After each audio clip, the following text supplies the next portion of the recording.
Thank you. And Philippe is already waiting on the sidelines, and I'm going to welcome Professor Philippe Cullet to our workshop this morning. Professor Dr. Philippe Cullet is a Professor of International and Environmental Law at the School of Oriental and African Studies at the University of London. And his main areas of interest include environmental law, natural resources, human rights, water, and the socioeconomic aspects of intellectual property. And he works on these issues at the international level, and particularly in India. And his current research includes work on water law and governance, with a particular focus on groundwater, drinking water, sanitation, and intersectoral water allocation, as well as institutional reforms in India.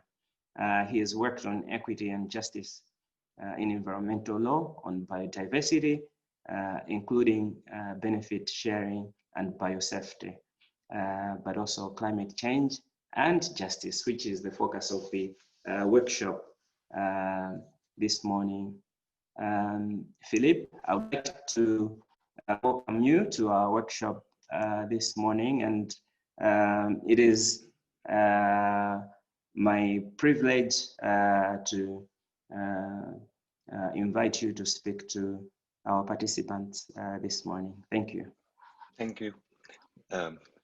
I wish it had been my first opportunity to come to Bayreuth, but I'm there with all of you who are there today. And the good thing about the situation we're in is that we can be from all around the world together. We are not quite together, but at least, but in a way we can be more of us together. So I guess we have to start looking at the positive side of what's happening. Okay, so are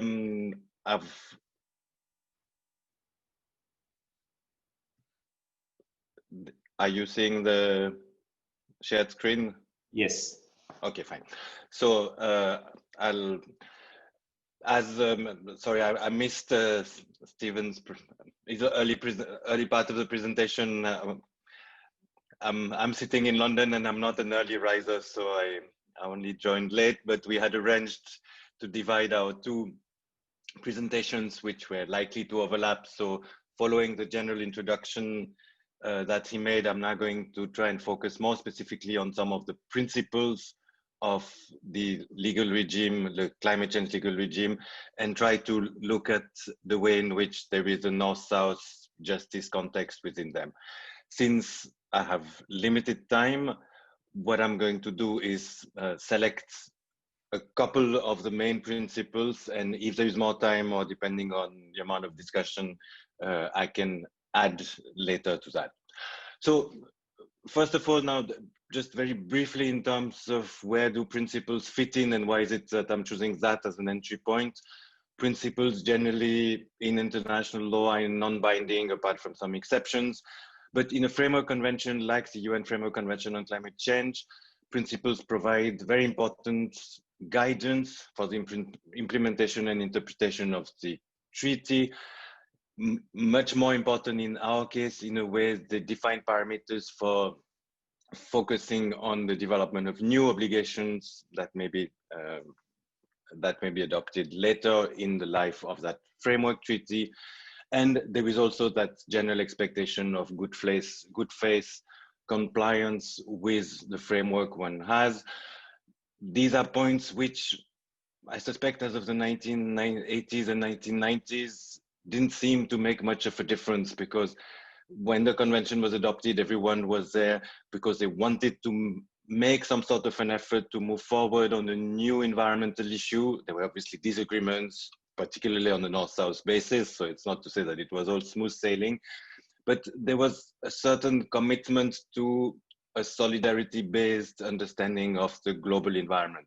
Now, in the meantime, it's not as clear that we still have that from each and every country, including some of the biggest countries, and that's where the problem is. Hence, whatever we have in the Framework Convention is actually quite interesting in terms of knowing where we are going and how far we can go.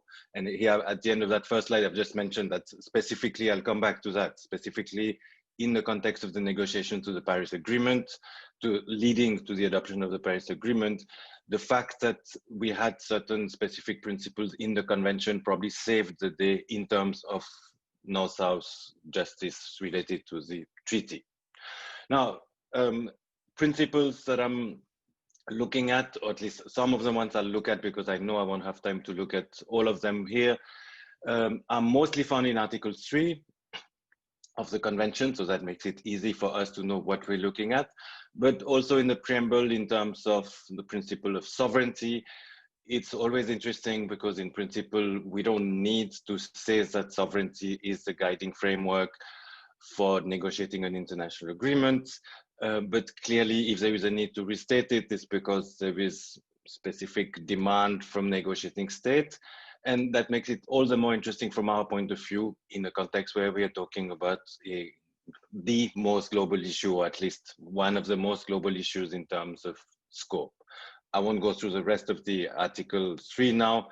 I'll come back to it in bits and pieces, but it was just to confirm that there is a place where what I'm talking about is located in the treaty itself. These are not principles that one just derives from an understanding.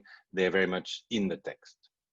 Now, starting with sovereignty. So sovereignty, at some level, again, there is nothing to say because I think there should be nothing much to say because it's just like any other treaty over the past 300 years or so between sovereign states. But in fact, there is a lot to say because it's because of sovereignty being the basis for all the commitments taken in the climate change regimes that we are where we are. So now, just some basic reminders.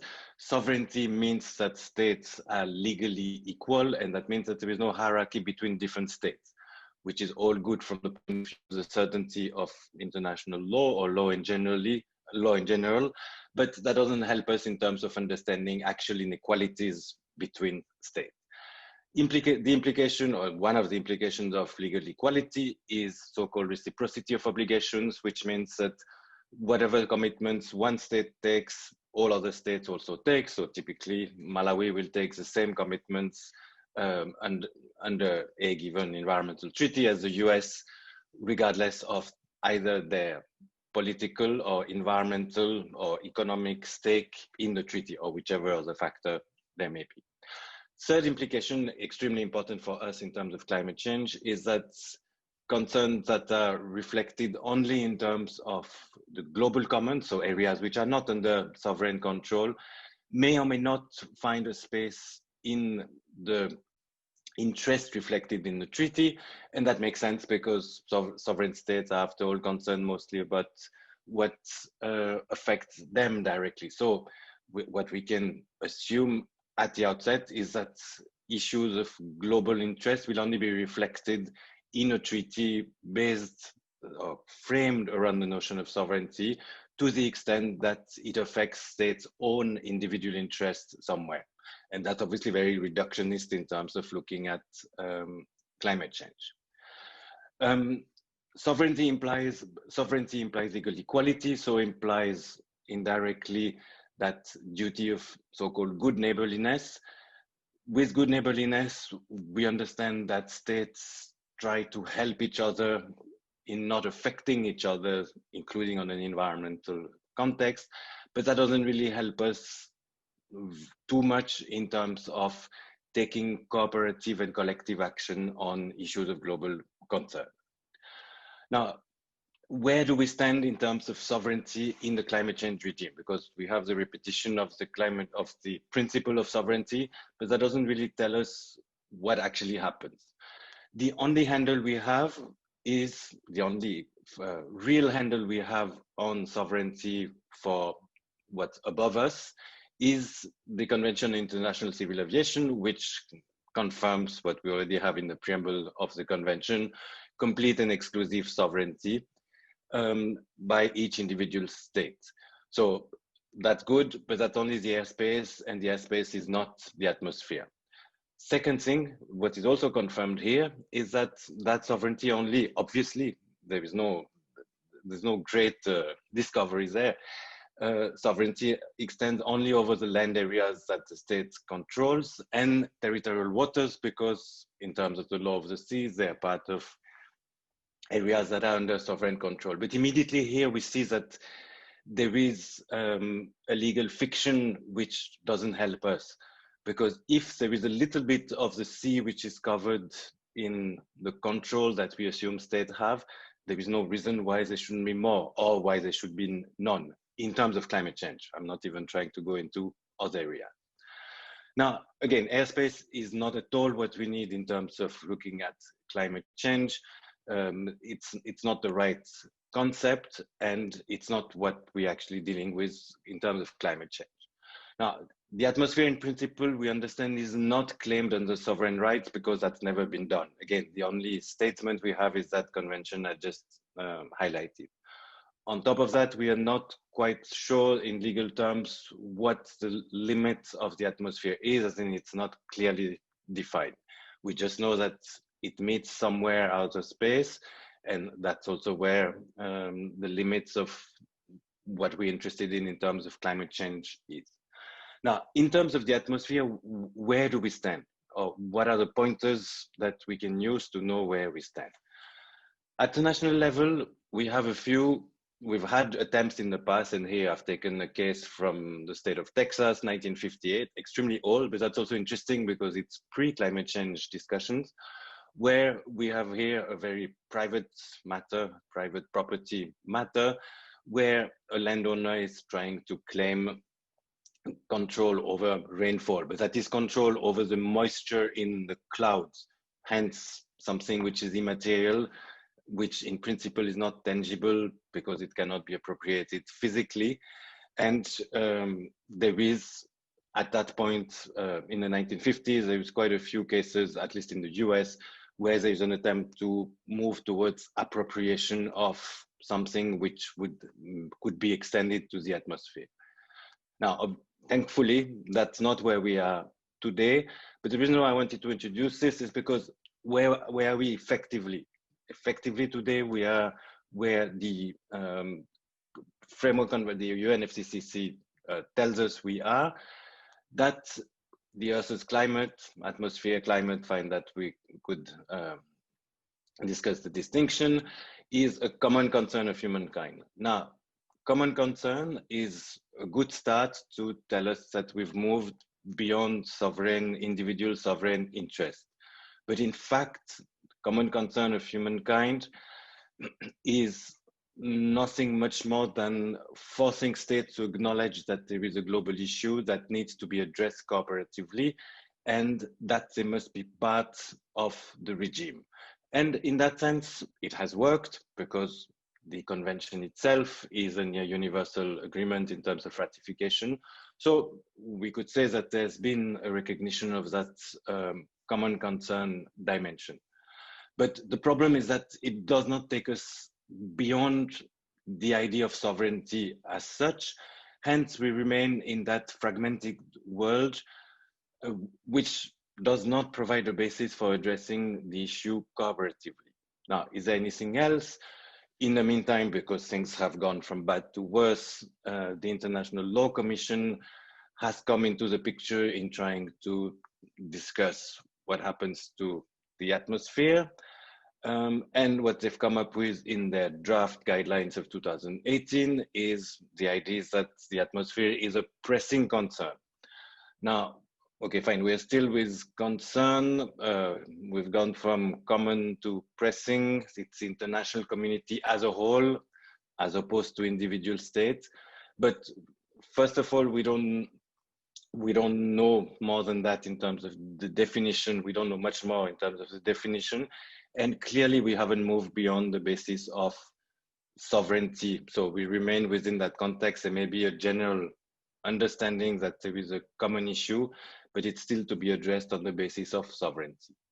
Now, the only other element that we can look at, but now I'm completely in a way beyond the existing climate legal regime, I'm not beyond international law, but I'm beyond the existing climate regime, is the principle of common heritage of humankind. And that also helps us seeing the North-South dimension to sovereignty, because otherwise it looks like it remains to be seen like a neutral principle. So the principle of common heritage of humankind as such is the idea that there are certain issues that need to be addressed without starting from the principle of sovereignty, that there should be no sovereign claims on typically the resources that are being concerned, that there should be no appropriation. So that's why I started with that Texas case to oppose, in a way, that kind of framework to what we have here, that there should be joint management and joint sharing of benefits. And that is one of the things that raises a lot of concern by certain states, because they don't want to have to manage a resource, an issue together with other states without being able to determine their own environmental, in our case, environmental policies. Now, what's interesting is that the idea of common heritage of humankind is in the first place a redistributive principle proposed by the Global South in terms of the negotiations for the Law of the Sea Convention, which became the 1982 Law of the Sea Convention.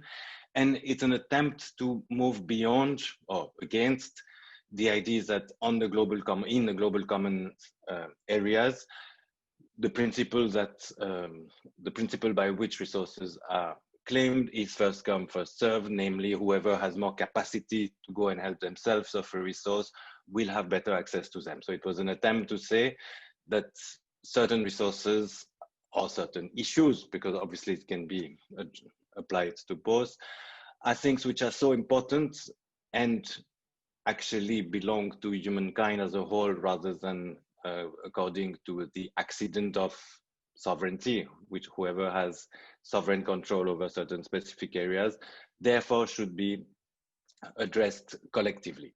Now, common heritage of humankind is not a fiction of one's imagination. It's applied in several legal regimes that are in place right now. They're not necessarily very well applied. They don't necessarily go very far, but we have, for instance, in the Law of the Sea and the outer space regime, for the time being, it's an operative principle. So it is very much something that the international community has already agreed to apply.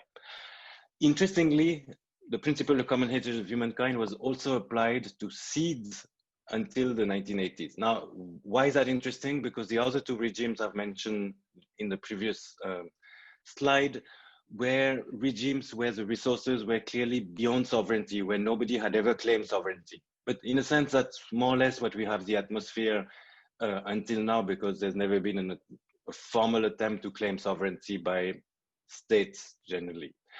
But even if we are dealing with something which is under sovereignty, if it's important enough, the example of seeds, or known in their jargon term, plant genetic resources, were recognized as being governed by the principle of common heritage of humankind. And the basis for this, even though seeds are mostly, or if not exclusively, under sovereign control because they're physically found in the territory of individual states, was that every state is highly dependent in terms of their food security on seeds found in different countries, as in countries all over the world. So there is that sense of interdependence which arises, which is something that we definitely have in terms of climate change, just that it doesn't really come out very clearly in terms of the legal instruments we have today.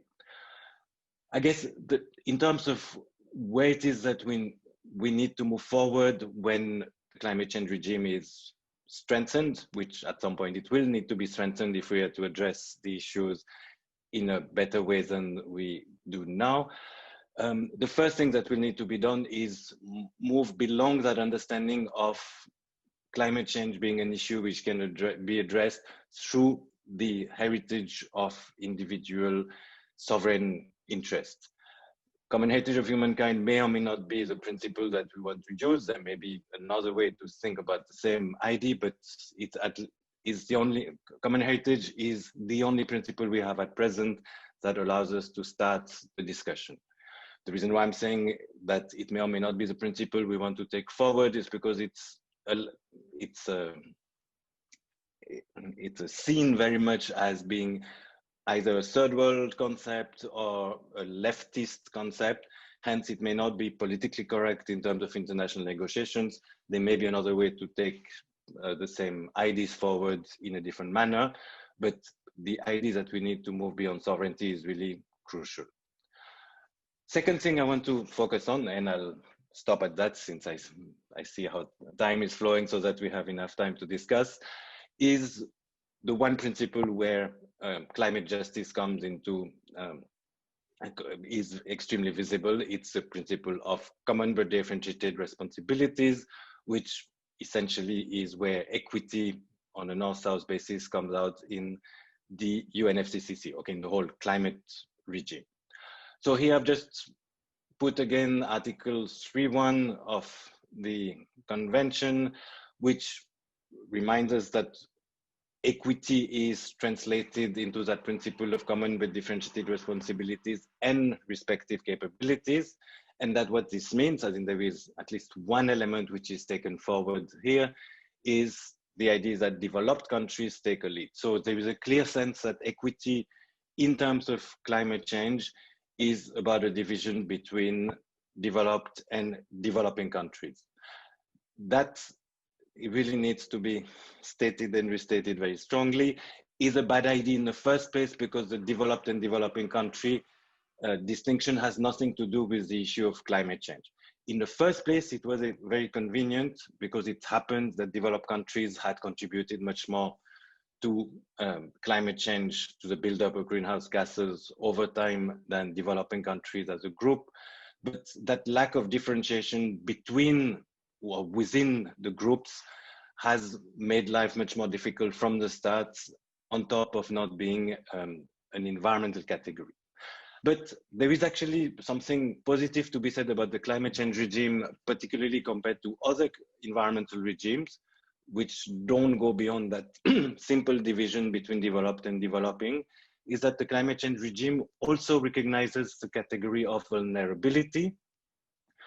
So vulnerability is clearly an environmental dimension to equity. The only problem is that this is limited to vulnerability from within the idea of a country being a developing country party, whereas it could also have been developed, or it could be developed in terms of it being an environmental category per se. Now, equity, for a few seconds, I'll come back to the basics of what that means.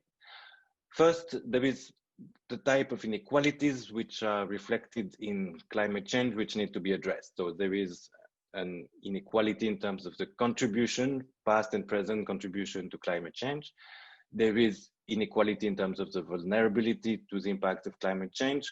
Now, obviously, here, the Climate Change Convention being an interstate treaty talks more about states than individuals. Probably we would want to be able to talk just as much about individuals, groups as states. Thirdly, there is the issue of the capacity to mitigate the problem. So who has essentially a technology issue in part, a financial issue in part, and so on. And finally, who has the power to take the decisions to find the solutions that needs to be found to address climate change. Now, all these different inequalities, they get to be put into the different categories that we have in international law. So where do we start?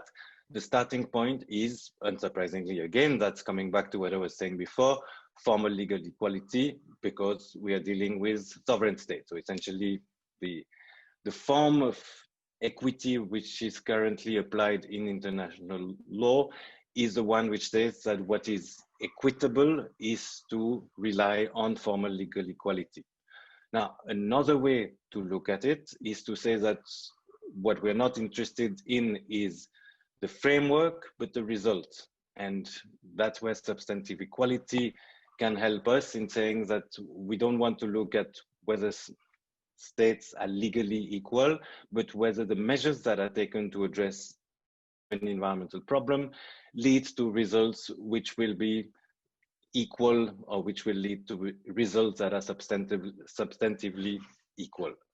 And the justification for doing so would be in situations where there are structural inequalities. So in this case, because we are talking of the distinction developed, developing countries, it would be levels of economic development. If we were talking of environmental categories, we would put it on an environmental level. And on the basis of these inequalities, we take measures to redress or to compensate the existing situation. That's what we know as differential treatment. So in other words, the principle of common but differentiated responsibilities refers to the idea of differential treatment, which goes against the idea of reciprocity of obligations. Now, there are different ways in which that can be taken forward. The first is, and the most widespread in a way, is the so-called contextualization of commitments, where essentially what we have here in the provision I've highlighted on this slide is all parties shall, which is what we expect of a binding provision at international level. But in between, we have those 3.5 lines of between the two commas, taking into account there are many different circumstances. That is, the idea is that there is a reciprocal commitment which is adopted, but there is a recognition that certain states may or may not be able to fulfill their commitment in the same way as some other states. Now, in this case, because it's the contextualization specifically refers to common but differentiated responsibilities, we know that it's about developed and developing countries. So developed countries are not expected to claim relaxation of their commitments under this provision. In many other cases, we have the same all parties shall with something in between, which will not specifically refer to developing countries, but we know that that's the case. Now, this contextualization has been in the past heavily criticized by lawyers, by certain lawyers, let's say, not all lawyers, to say that this threatens the certainty of the law. So that's where you see the issue. On the one hand, you have an all parties shall do X, Y, Z based on formal legal equality, reciprocity of obligation. Some people will say that this is equity. This is what represents equity at international level. Contextualization is one way to reflect on the fact that different states are highly unequal in terms of the way in which they can actually implement and comply with their commitments. A second way in which differential treatment can be taken forward is through implementation aid. Okay, there are other ways, but I'm just highlighting a couple here.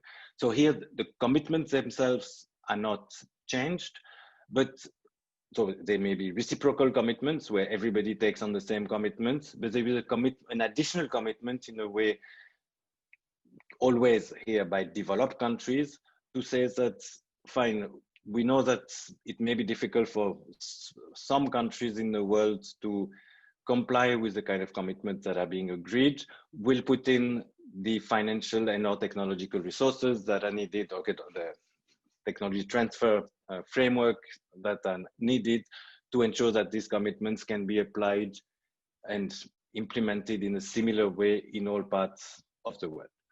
That, interestingly, implementation aid is not controversial anymore. Okay, it is controversial in terms of amounts and various other issues, but you find it in most treaties, most environmental treaties.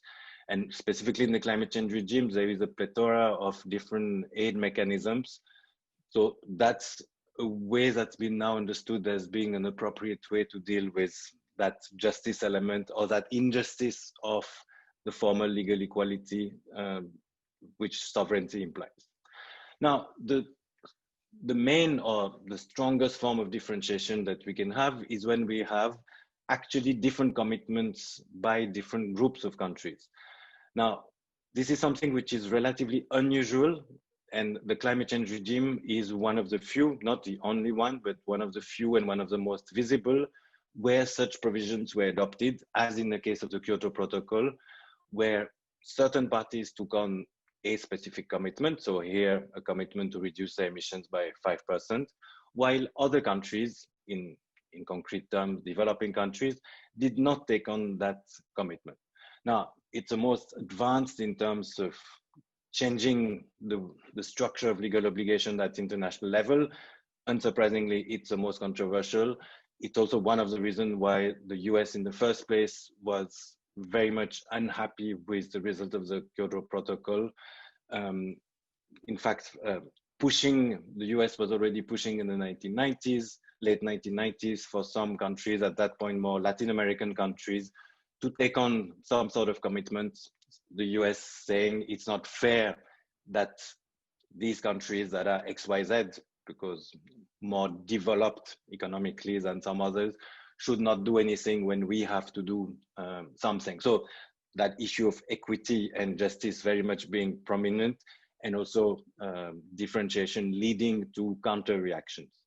Now, this is very important because over the past now, obviously the Kyoto Protocol has become history, but it still very much needs to be kept in our minds because of what's happened in the meantime. Now, the most important part is probably what happens in terms of the evolution of equity, or CBDR, the Common but Differentiated Responsibility Principle, towards the adoption of the Paris Agreement. Now, essentially what happened is that because the principle was enshrined in the UNFCCC, it proved impossible for developed countries to say, we move on and we negotiate the Paris Agreement, what became the Paris Agreement, on a basis which does not include that form of equity.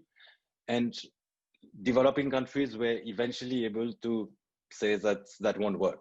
But the compromise which was arrived at before the Paris Agreement itself is what I've put here in terms of the decision taken at the Conference of the Parties in 2014, is that we keep the principle, but we add a little bit, which is a little bit I've put here, CBDR in light of different national circumstances. Now, so we have a clear shift away from what we had in the earlier decades, saying that we are not looking at it from a global perspective, developed and developing countries, but now we are looking at it from a national perspective. Now, there are two ways to look at this. One is many people had been calling for many years for differentiation to be more individualized. So that's what I was mentioning before. There is no reason to have only those two big blocks of developed and developing countries, because we only have 200 states, 200 odd states at the international level. It's very much possible to differentiate on an individual level. For instance, the UN does it very easily, at least politically easily, in terms of assessing member states' contribution to the UN budget. It's done on an individual basis, and that's it, depending on your capacity, essentially capacity to pay in that case. So it can be done, and that's one of the things that actually would help differential treatment move ahead. Or it can be done in the way in which we have in the Paris Agreement, which is essentially a retreat from an understanding of equity being something that's negotiated between different states, to equity being about what each individual state wants to do or understand what they want to do. Now, what it is that we have in terms of just climate justice in between developed and developing countries under the Paris Agreement, we have, again, a repetition of the principle of CBDR with that addition that they agreed on in 2014. In a way, it's amazing because the principle has survived, and it's also, that's a separate discussion, but it's also a principle which has been restated many times in many instruments all over the ecosystem of international environmental agreements. So that dimension that we need that form of equity remains very strong. But what we have now in Article 4.3, which takes equity forward, is that we move from negotiated commitments, which is what the Kyoto Protocol was. There's a negotiation, and then you arrive and you decide what, in this case, the whole group of developed countries is going to do, to here having a situation where it's each country decide how they understand their common but differentiated responsibility. So it's a completely different framework, and no need to say that that is the reason why, okay, that I didn't put here on the slide, that is the reason why as late as December 2019, the UN General Assembly in the resolution berated the fact that states are just not doing enough with them so-called nationally determined contributions to be able to take us on a climate safe path. So it's good because that means everybody can claim that they're doing as much as they can. So that is equitable in that sense, but it's definitely not good in terms of the environmental issue that we're looking at. And it's not doing the job in terms of a negotiated system of differentiation. Now, I should add, okay, fine, that's in large part my own view. On this slide, I've also just noted that there are quite a number of people who said that it's good that there may be a north-south dimension to this, but maybe that we could discuss later, that it's good that we've moved from negotiated to individual differentiation, because, okay, that's here I've taken from an article, I didn't want to put the full site here, bipolar, rigid, and static form of differentiation. That idea is that it's too rigid, it's too strict, because it forces us to keep thinking in terms of the categories of developed and developing countries. But interestingly, there is no way in which we cannot do that as of today. It may be a dream world in which we don't need to do that in the future, but the reality is that the differences between the broad group of developed and developing countries has remained very, as in the inequalities have remained very strong over the past 30 years. We still need to use that distinction as of now. And we could do it in a better way, which would be more differentiated within each group, but that differentiation in terms of equity still remains there. Now, in a reflection, in a way of reflection that is true, as in that we need to keep it, there's still a number of differentiated provisions of the old style, so-called old style, that are not individualized in the Paris Agreement. For instance, again, concerning financial support.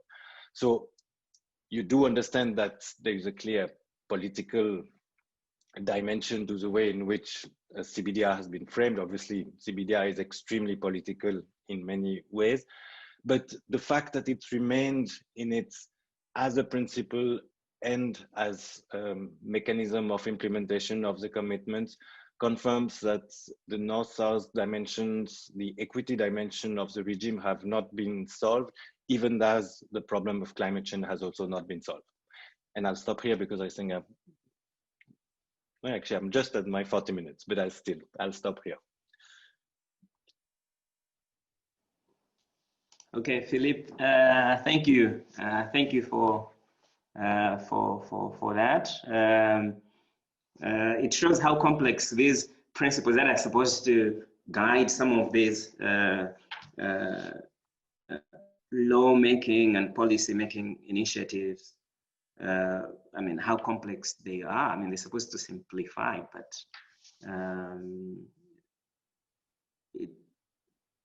in many cases, it is hardly the situation. Okay, all right.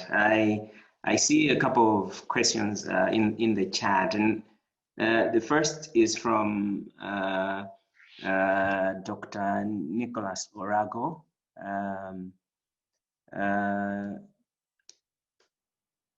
Nicholas, did you want to speak to your question, please?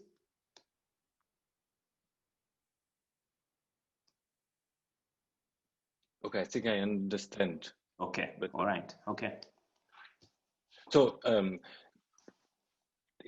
obviously I said it in very brief terms. What happened essentially is that from the at least 50s, 60s onwards, there was a network of international centers of agricultural research, which we now know as the CGAR, the Consultative Group on International Agricultural Research, which was set up with centers all around the world in recognition of the fact that food security was a global concern, because no country was self-sufficient in terms of their main food crops. So as we all know, I guess around the world, essentially we all eat the same main crops as basic foodstuffs. So that's the reason why.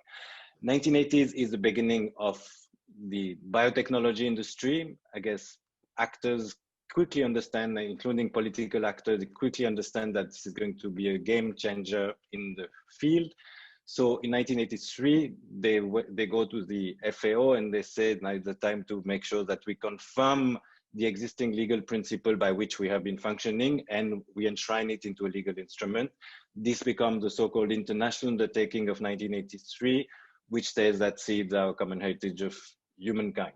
But essentially it's a rearguard action. It confirms something which had been in place and something which is about to be destroyed. Now from 1983, even though it's a non-binding resolution, the states that are already in the biotech field already refused to sign up to that resolution. The only way to get a consensus on the resolution is eventually in 1989 to recognize, on the one hand, plant breeders' rights, a form of intellectual property right on seed, and on the other hand, farmers' rights. So two forms of appropriation in a way. Okay, that I won't go into that now, but two forms of appropriation of seed which completely undermine the idea of common heritage. But in another legal fiction, basically the international community says the principle of common heritage stays, but we condone appropriation. And 3 years later, as in just, it goes very quickly at that point. 3 years later, we have 1992, the Biodiversity Convention, which then condones sovereign appropriation of seeds. Now, why did that happen? It's because at that point, developing countries, which in geopolitical terms happen to host most of biodiversity, but also most seeds and germplasm, realize that the only thing they can oppose to the development of biotech and intellectual property rights on biotech products, for instance, genetically modified seeds, is to assert sovereign rights over the resources. So it goes backwards in terms of the sharing. It goes backwards because there seems to be no other way of saving the day. That could be an interesting separate discussion we can have as to whether 30 years later the day has actually been saved or not. But it doesn't seem to have helped collectively, that's for sure. So the way forward in terms of climate change definitely cannot be what we've had over the past few years, and specifically this year with the pandemic, to say that we go back to looking at our own individual sovereign interest and we solve the global problems through that. Okay, sorry, that was a long answer to a short question. Okay, thank you. I think we will leave it at that, and I would like to thank you for joining us this morning, despite the early time slot. And yeah, good to see you from London. And you're right to observe right at the top that there's this opportunity to connect, and yet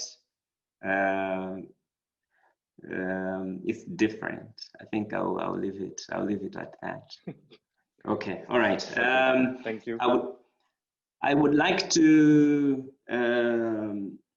announce the comfort break from now until 10:45, when we will have our next presentation. I'm going to look at a few issues around climate justice and the African Union, but I would like our participants to take some 15 minutes to stretch and take a comfort break. Yeah, so that's that really.